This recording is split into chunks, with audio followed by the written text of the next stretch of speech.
বারবার চুরি হচ্ছে পল্লী বিদ্যুতের বাণিজ্যিক গ্রাহকদের ট্রান্সফরমার। গত এক বছরে প্রায় অর্ধ শতাধিক গ্রাহকের কেনা ট্রান্সফরমার চুরি হয়েছে। দিনাজপুরের বিরলে পল্লী বিদ্যুৎ সমিতি একের গ্রাহকদের ট্রান্সফরমার চুরি ঠেকাতে গ্রাহকরা নানা ধরনের নিরাপত্তা ব্যবস্থা নিলেও মিলছে না কোনো সুফল। ফলে বারবার আর্থিক ক্ষতির মুখে পড়ছেন বাণিজ্যিক গ্রাহকরা। ভুক্তভোগীদের অভিযোগ, শুধু গ্রাহকদের কেনা বাণিজ্যিক ট্রান্সফরমারই চুরি হচ্ছে, কিন্তু চুরি হচ্ছে না পল্লী বিদ্যুতের বিনামূল্যে দেওয়া আবাসিক ট্রান্সফরমার।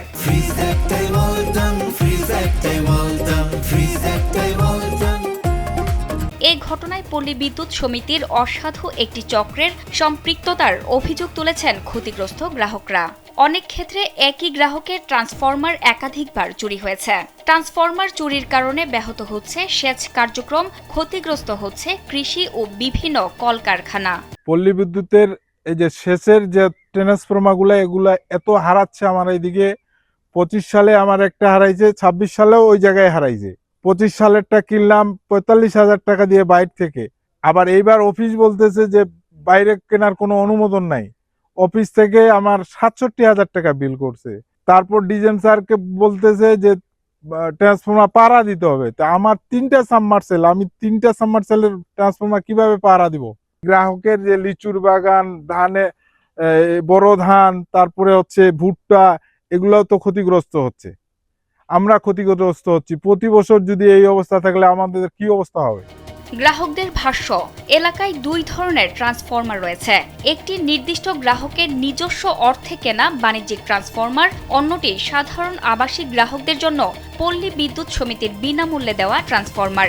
কিন্তু রহস্যজনকভাবে শুধু বাণিজ্যিক ট্রান্সফরমারই চুরি হচ্ছে না আবাসিক ট্রান্সফরমার। আমার ধারণা এই যে ট্রান্সফরমারগুলো হারায়, অত সরকারিভাবে বা বিভিন্ন আমাদের গ্রাম এলাকায় দেখা যায় যে কিছু শিকল টিকল কিছু লাগানোর চুরি হয় না, কিন্তু আমরা যে শিকল লাগানো আছে সব অনেক নিরাপত্তা থাকার পরেও আমার অপোজিটে যেখান থেকে বেতুলায় আমার যে পোল থেকে নিয়ে গেছে ওর অপোজিটে একটা বাড়ির জন্য ট্রান্সফরমার আছে, কিন্তু ওইটা ছাড়ে নেই, সরকারিভাবে দেওয়া আছে। কিন্তু ওর পরে আমারটা কেনা, আমারটা চুরি হয়ে গেলো। তা আমার সন্দেহ কেমন সন্দেহ হচ্ছে অবশ্যই পল্লী বিদ্যুৎ লোকের সাথে জড়িত, না হলে এই কাজ হবে আমার কখনো মনে হয় না। ভুক্তভোগীদের অভিযোগ, উচ্চ ভোল্টেজ লাইনের উঁচু খুঁটি থেকে বিশেষ দক্ষতা ও সরঞ্জাম ছাড়া ট্রান্সফরমার খুলে নেওয়া সাধারণ চোরের পক্ষে সম্ভব নয়। তাই তারা মনে করছেন এ ঘটনার সঙ্গে পল্লী বিদ্যুৎ সমিতির ভেতরের কোনো অসাধু ব্যক্তি বা সংঘবদ্ধ চক্র জড়িত। তাদের আরও অভিযোগ, ট্রান্সফরমার চুরি হওয়ার পর নতুনটি নিতে গেলে বাজার দরের তুলনায় পল্লী বিদ্যুৎ সমিতিতে প্রতি ট্রান্সফরমারের জন্য বেশি টাকা গুনতে হয়। ট্রান্সফরমার হারানোর পরে যে পল্লী বিদ্যুতে আবেদন করা লাগে ট্রান্সফরমারের জন্য, এই পল্লী বিদ্যুতে আবেদন করলে ট্রান্সফরমার পল্লী বিদ্যুতের দাম হলো 65 থেকে 67,000 টাকা, আর এইটা ট্রান্সফরমার আবার বাইরে নিতে গেলে 45,000 টাকা।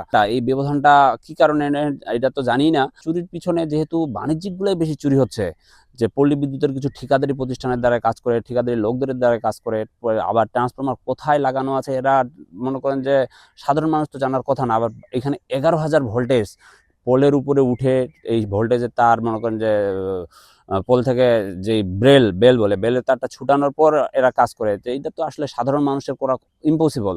আর চুরি যারা করে আমার মনে হয় এগুলো পল্লী বিদ্যুতের এই অঙ্গ প্রতিষ্ঠানগুলোই কেউ না কেউ এর সাথে জড়িত আছে। অন্যদিকে এসব অভিযোগের বিষয়ে বক্তব্য জানতে দিনাজপুর পল্লী বিদ্যুৎ সমিতি একের বিরল জোনাল অফিসের ডিজিএম আব্দুল রশিদের সঙ্গে যোগাযোগ করা হলেও তিনি ক্যামেরার সামনে কথা বলতে রাজি হননি।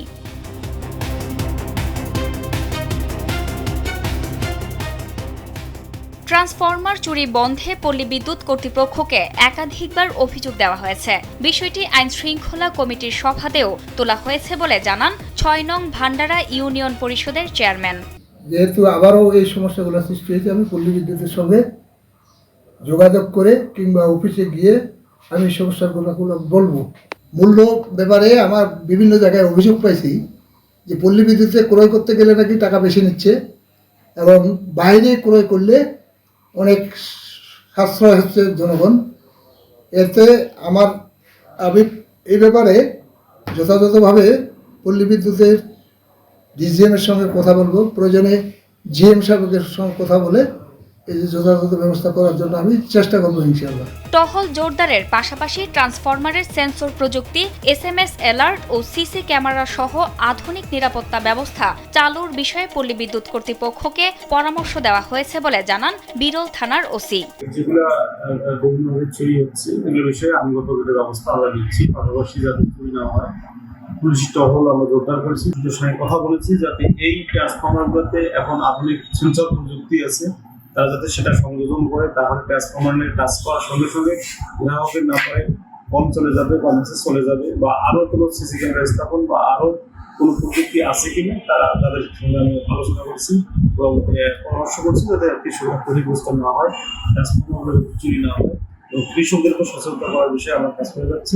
একের পর এক বাণিজ্যিক ট্রান্সফরমার চুরিতে চরম উদ্বেগে দিন কাটছে বিরলের কৃষক ও ব্যবসায়ীরা। এখন তাদের একটাই দাবি, ট্রান্সফরমার চুরি বন্ধে দৃশ্যমান পদক্ষেপ এবং গ্রাহকদের নিরাপত্তা নিশ্চিত করা। জান্নাতুল ফেরদৌস, কালবেলা।